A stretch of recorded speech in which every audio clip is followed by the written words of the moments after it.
Hapon guys, nakoy kita sa inyo karon nga unit na pod ni siya Puso ETC11 nilang ginatawag nga Giant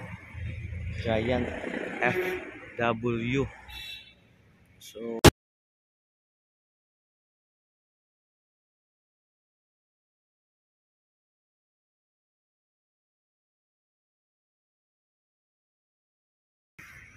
tsura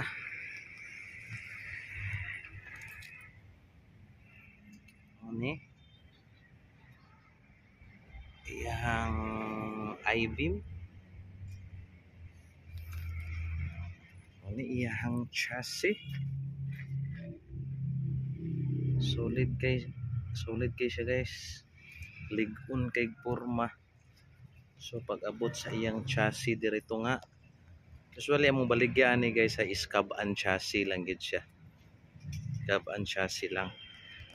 Available pa ni siya karon na unit. So mo ni siya ang iyang forma, 10-wheeler na siya. Actually yung bed ani chassis ani guys is 22 feet. Taas ni siya daan. Original ni siya. Gikan sa Japan, 22 feet. Wala ni siya gi-convert, wala ni siya gi-usab ani. What you see is what you get. So, ano yung forma? Sa chassis. Solid, walay gabok. Sa iyang spring. Ano siyang spring? Double D-flak. Yapon ni siya guys ha. Double D-flak. So, mo ni ang iyang forma. Brake system.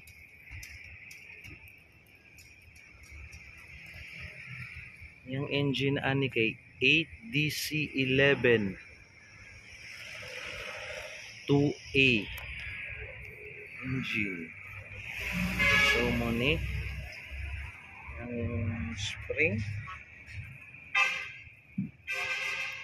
Actually, okay tayo.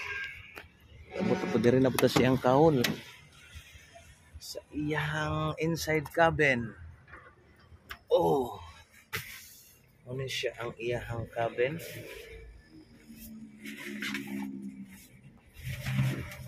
Ano siya plaka guys ha? Ano siya plaka? Ano siya plate number. So mo iyang forma sa iyang dashboard. Sulod. Naka-upholstery na, naka-matting na siya.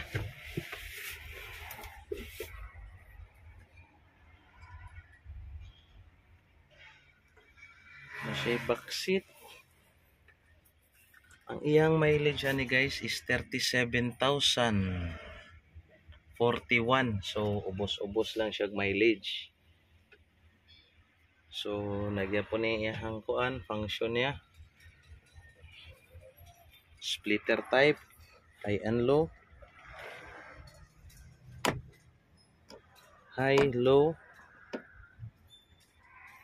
So kinta ra siya guys.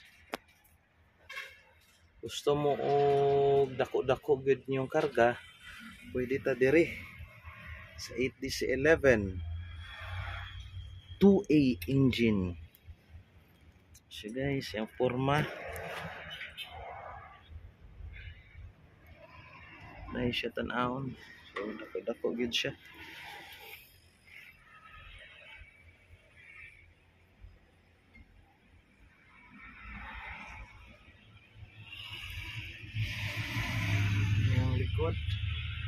So far okay good. Running condition na ni siya guys, ready to pull out. May mga request uban ato lang inform sa management matrabaho na to. So salamat guys.